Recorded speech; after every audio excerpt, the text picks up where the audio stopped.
আসসালামু আলাইকুম বন্ধুরা। তো আমরা যে ভিডিওটা নিয়ে আসলাম তো কৃষি বিষয়ক।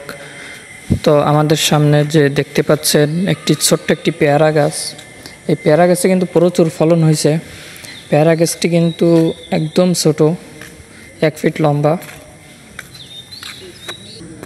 এটা কলপের গাছ, এই জন্য খুব তাড়াতাড়ি ফলন চলে আসে। কলপের গাছ লাগানোর পরেই ফলন আসে, কিন্তু এত ছোট গাছে ফলন আসে তা আমার আগে জানা ছিল না। এটা আমার চাচাদের বাসায়।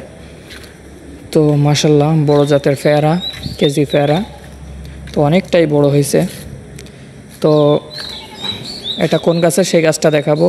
পাশে আলু গাছ দেখতে পাচ্ছেন, এই আলু গাছের ভিডিও আপনাদের দিব।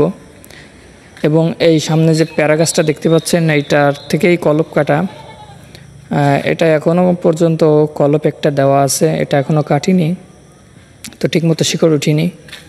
তো যাই হোক, এটা থেকেই এই পেয়ারা গাছটার কলপ। তো কলপটি মাশাল্লাহ অনেক সুন্দর। এত ছোটো গাছে এত পেয়ারা আসবে আগে কল্পনাও করতে পারিনি। প্রিয় দর্শক, আপনারা যদি এই চ্যানেলে নতুন হয়ে থাকেন অবশ্যই চ্যানেলটি সাবস্ক্রাইব করবেন। ভালো থাকবেন, সুস্থ থাকবেন। দেখা হবে অন্য কোনো ভিডিওতে। আসসালামু আলাইকুম ওয়া রাহমাতুল্লাহি ওয়া বারাকাতুহু।